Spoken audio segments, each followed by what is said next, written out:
يابا، يا فرحة ما تمت خدها الصداع وطار. أي والله. أولا يا ريت كلنا ندعي لأحمد عبود بالشفاء. أحمد وقت تصوير الفيديو ده كان في بداية التعب، لكن للأسف بعد التصوير التعب زاد عليه جدا، لكن الحمد لله على كل شيء. ثانيا أنا علاء تايجر المونتير بتاع الفيديو ده، يا ريت يعني بعد ما تدعوا لأحمد بالشفاء تشكروا في تعديل الفيديو عشان أحمد يشغلني معاه تاني. يعني أنا خليك كبير في كل مكان، في الإعلام بنشوف حاجات ولا في الأحلام، مشاهير إنستا وفيسبوك وكمان بلاوي التيك توك، كبار اليوتيوب. هي لعنة، والله لعنة. أنا مجرد ما أقول لكم بس هنعمل فيديوهات كتير، خد بقى صداع ووجع في العظم وألام في الركبة وخشونة في الوداع، موضوع بعيد عنك. فعزيزي المشاهد، رغم كل الألام أنا جاي أقول لك شكرا، والله بص، مش شكرا، لا شكرا بجد، عشان الفيديو اللي فات طالع مركز اول على اخر 10 فيديوهات نزلوا. يا فرحة ما تمت خدها الصداع وطار. اي والله. فشكرا ليك، شكرا على تفاعلك، شكرا على اللايك اللي ما بقتش تنسى تحطه. حط لك الفيديو ده كمان. انت لما بتعوزي تدلعي، لما تبقي راضيه عن راجل وتحبي تدلعي، تعملي له ايه؟ لا انا بدلع. لا مدلعي ازاي؟ ما تحكي لنا، خلي الستات اللي قاعده تتعلم كل حاجه. لا سواء واحنا فتحنا ايه؟ هي المنشن على والله انا فكرت ان احنا فتحنا. انت عارفه اقول لك مثل وما تضحكيش عليا بس. انت عارفه الشعر اللي بيطلع في ودنه هنا والشعر اللي بيطلع هنا، انا اللي بشيله له بالملقط. لا انا بجد مكسوف. انا مش برياكت دلوقتي، انا مكسوف. انا شكيت في الاول ان انا فتحت منشن تيك توك، قلت اكون فتحت مثلا اوضه كده فيها 2 حريم بيتسهروا وانا دخلت بالغلط، بس لا، طلع منشن على تيك توك لمشهد اتذاع على التلفزيون. احسن. انت عارفه الشعر اللي بيطلع في ودنه هنا والشعر اللي بيطلع هنا، انا اللي بشيله له بالملقط، اقسم بالله. ده على سبيل الدلع يعني. على سبيل النظافه. بعمل له مساج، بعمل له ماسكات لوشه وادلعه. ده هو داخل صالون تجميل ولا متجوز يا بيه؟ ريلاكس في البيت، اللي يجي يلاقي ريلاكس. ايوه، انا حضرتك عايزه توصلي لانهي منطقه دلع تحديدا؟ طب خلاص، شيلنا صالون في الدلع يعني ازاي؟ يعني ازاي هتشرح لك دلعها في ان هي متجوزاه ازاي؟ انت حضرتك على الهوا، واخده بالك ولا الجو حر فمش حاسه بهوا ولا مالك؟ في البيت اللي يجي يلاقي ريلاكس، اتموسفير، شمع، لايت كاندل. بطبخ له بايديا، بحب الراجل يقف معايا في المطبخ وانا بطبخ، ياكل يلقط من الاكل كده. الراجل على فكره اللي بيحب الست يقف معاها في المطبخ ويطبخ معاها، مش لازم يطبخ، حتى يساعدها، ده لو بيحبها بجد. دي مسلمات، هي بتتكلم على ده مسلمات، مش مجرد مثلا دي هوايه عندي انا احب جوزي يبقى معايا في المطبخ. لا، الراجل اللي بيقفش مع مراته في المطبخ حتى يلقط كده، عارف انت الكلب اللولو اللي تقف تعمل كده، انت كده بتحبها، انت بتموت في دبادبها. طب ما دخلتش المطبخ، جاي طالع اللي جابك بقى من الشغل واترميت زي عين اللوح في الصاله بره مستني اللقمه تجيلك. للاسف قضيه خلع ناو.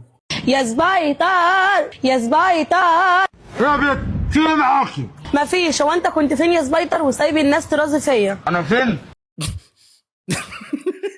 انا في لعبه بابجي في التحديث الجديد. تحديث جديد؟ ده التوكيس الجديد يا صاحبي. بابجي يو ار دونكي. بالظبط كده، التحديث الجديد بتاع بابجي بقى فيه سبايدر مان. كل اللي عليكي انك هتجمعي اصحابك وتحملوا اللعبه وهتقولي على مدينه بوشينكو وانا اللي هحميكي هناك. وهتعرف تحميني يا سبايتر؟ دي مش حمله دعائيه، دي حمله مقاطعه. يعني انا اراهن ان اللي عامل الحمله دي وبيوزع الاعلانات على الرجاله هو قصد يخرب بيت صاحب بابجي. ايوه طبعا، حتى بص كده. يا لهوي يا لهوي. خلاص يا سبايتر، هحمل اللعبه. وانتوا كمان يا اخواتي حملوا اللعبه عشان سبايدر مان بقى هناك. انا حملت اللعبه ومستنيكوا هناك. سلام. انا وربنا ماشي بده، اقسم بالله ماشي. فاهم؟ مش بص، هي جايبه اخرها ودماغي مفسعه ومش. كان نفسي قوي قوي يبقى عندي اولاد، والموضوع ده خد مني معاناه كتير وصبر، وقعدت فتره كبيره اروح مستشفيات ودكاتره، وبعدين يعني كل حد اروح له، كل دكتور اروح له، وكل حد اروح عنده يقول لي موضوع الاولاد ده صعب جدا يا هاني. يا جماعه الخلفه والله احيانا الخلفه بتبقى ضرر. يعني انت ربنا يحرمك منها ولا يديك عيل يطلع يشحططك في الدنيا ويبهدلك؟ يعني لا، ما يعني ربنا يعوض عليها، ده اللي اقدر اقوله. انت لازم ما فيش قدامك غير حل واحد عشان تجيبي اولاد. اقول لهم طب قولوا لي عليه، قولوا لي وانا اعمله. قالوا لي لازم تتجوزي. هي قالت تتجوز ولا انا اللي مصدع ولا؟ انت لازم، ما فيش قدامك غير حل واحد عشان تجيبي اولاد. اقول لهم طب قولوا لي عليه، قولوا لي وانا اعمله. قالوا لي لازم تتجوزي. طب ما تجربي، جربي اتجوزي، يمكن لما تتجوزي تجيبي عيال. هي حلول والدكاتره بيطرحوها واحنا بنحاول يعني، والعلم عند الله وحسبي الله ونعم الوكيل. ارجع، مش عايز اذي حد فيكم، ارجع.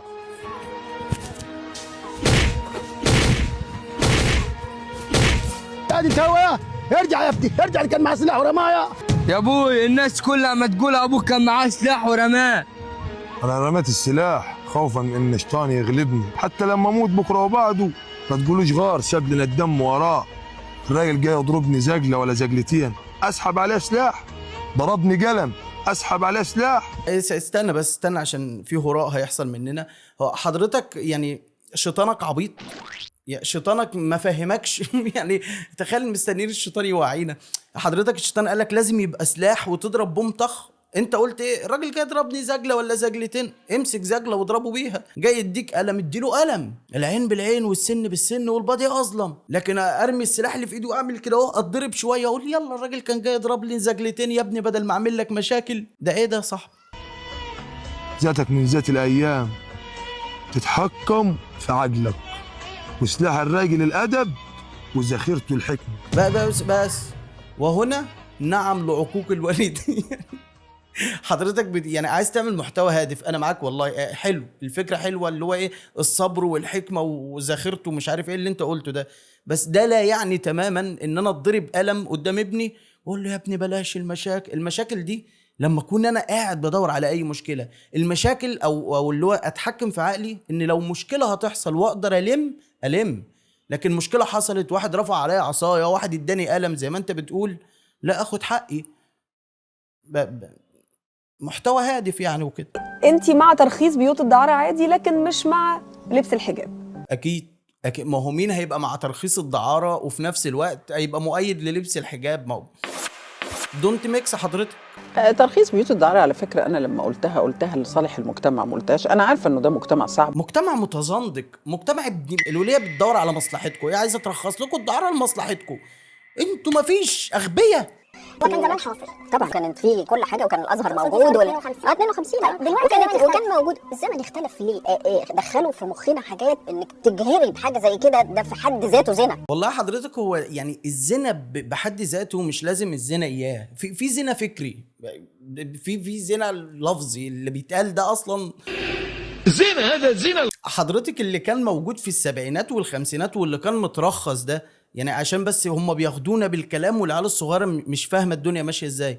زمان تم الترخيص اصلا اللي عملوه اللي هم الاحتلال الفرنسي والاحتلال الانجليزي والكلام ده. وعملوه ليه؟ عشان ولاد لما جم احتلونا طبعا العساكر يعني خلاص بتبلبط بقى عايمه واخداها عافيه، اللي ما بتجيش بالرضا بتيجي بالعافيه والكلام ده. فحصل ان الجماعه الكلاب دول لما جم كان معاهم مرض، فعلشان يلموا الدنيا قال لك لا رخص، حدد لي المنطقه دي يبقى فيها شويه اللامؤاخذه اللي العساكر تروح لهم، بس كل واحده منهم تيجي تعمل كشف طبي وبتاع كانها داخله الجيش كده وتعمل رخصه، وبقى معاها رخصة وبقى الموضوع ده مرخص. الدولة بقى بعد الاحتلال كملت عليه شوية، كانت بتلم الضرايب، هو موضوع كبير يعني. تخيل حضرتك، والله أنا كنت مجهز سكريبت كامل عن تاريخ الدعارة في مصر من أول ما ظهر لحد ما اتلغى. اتكسفت أعمله والله، مع إنه كنت أخده بشكل ترفيهي وشكل علمي وشكل إن احنا نستفيد منه، ولكن اتكسفت في الوقت اللي الأستاذة مش مكسوفة تطلع تقول لك يعني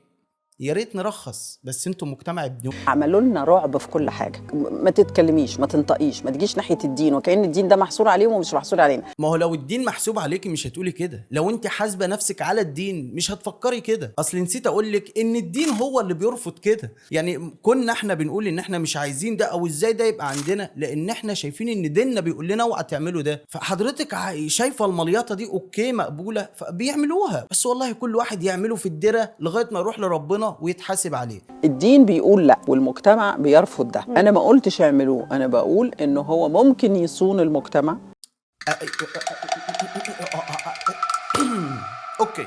اوكي، الدين بيقول لا، التاريخ بيقول لا، والمجتمع بيقول لا، عم عباس الضو بيقول لا. وانا ما قلتش اعملوه، بس بقول ممكن يفيد المجتمع. يا ما انت كده قلت اعملوه مبدئيا. ثانيا ما تقول لنا هيفيد المجتمع بايه؟ يا بجد ايه اللي ممكن نستفيده من ان نعمل حاجه الدين رافضها؟ ما يمكن تقنعينا. اقلب الحل على فمها تطلع البيت لامها. ما تقوليش الجواز قسمه ونصيب. حضرة رسول الله قال تخيروا لنطفكم فإن العرق دساس. ابعتها يا محمد. ما تبقى استنى ما تبعتهاش يا محمد، ما تبعتها. بتبعت يا حاج؟ هي دي صدق رسول الله اللي انت بتقولها في اخر الكلام؟ مبدئيا عيب قوي، عيب جدا انك تقول حديث عن النبي وتختمها ببعتها له يا محمد. وحضرتك ايه الحكمه لعصام صاصه؟ دي مش صح. ثانيا الحديث اللي انت بتقوله حديث ضعيف، فيعني اللي بعده. هحكي لكم عن الزلزال عشان تعرفوا ان العيله دي سرها باتع. العيله سرها قالع مش باتع. ايه يا معلم انتوا ايه الموضوع عادي كده خالص؟ بابا هم هيخشوا دلوقتي؟ ايه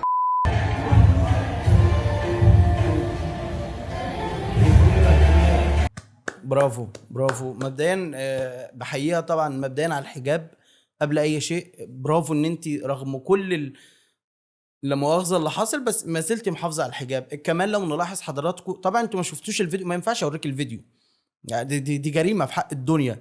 فبس ممكن اوريك صوره. ده المنظر يا صديقي مع التمرين بقى، المفروض لا اله الا الله. المهم انك لو تلاحظ هتلاقيها بعد دماغها عن وشه. وده ليه؟ علشان يعني ما يشمش، لو حاطه برفيوم او حاجه فما يشمش ريحتها فيفتن. وهنا لازم كلنا نقول يعني والله ما لاقي كلام تاني اقوله. لو عندي كلام تاني والله كنت قلت، بس هو مفيش غير حرفيا.